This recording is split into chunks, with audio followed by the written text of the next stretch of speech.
Namaskar.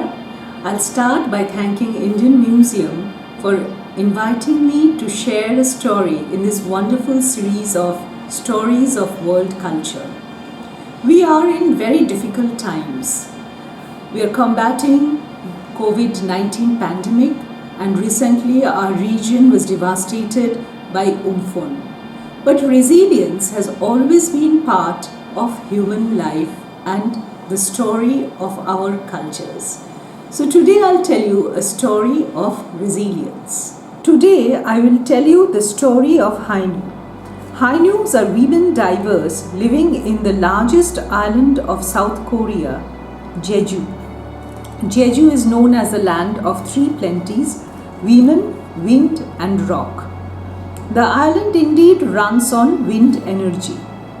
The rocks of Jeju are fascinating. Let me take you to a trip to these islands. A Tagore's poem we have all read in nursery says, "Mone mone ure jete mana nei." But there is no restriction in flight of imagination even if we are in lockdown. Let us go to Jeju. Jeju is formed of lava. 90% of these rocks are basalt.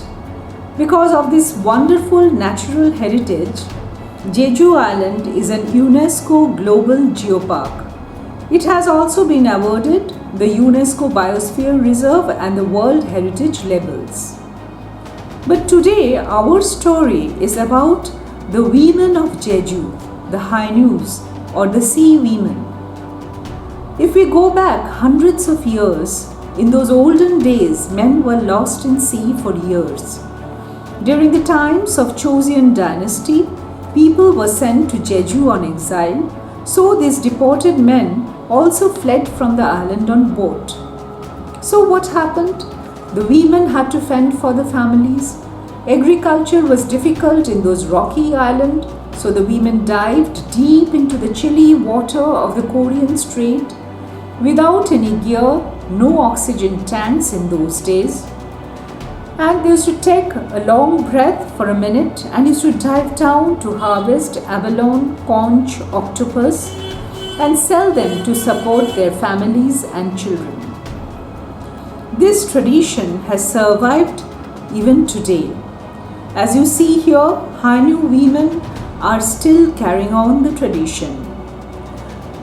Today they are wearing goggles, flippers and wetsuits, but they still do not carry any oxygen or breathing equipments.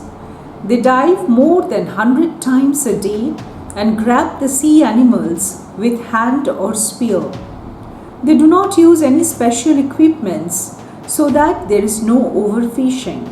So it is very ecologically balanced. When they resurface, they put the catch in these floats. This form of diving is called munjil. They dive for 7 hours a day and do this round the year. From mother to daughter, the traditional skill is passed down.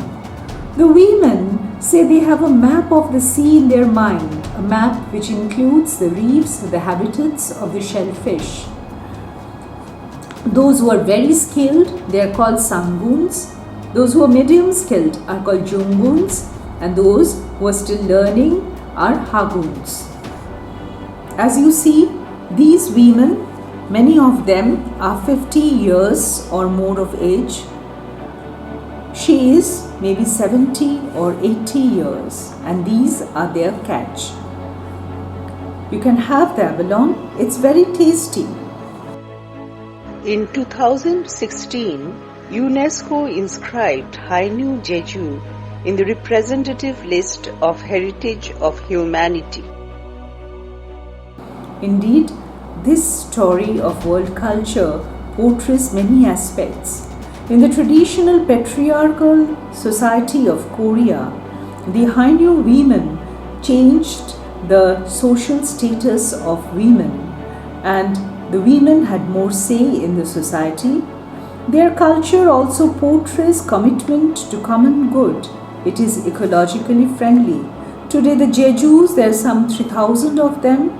They formed a collective and they're supported with their gear, they're supported with insurance, and they're carrying on this eco-friendly tradition. Hope you liked my story. Thank you.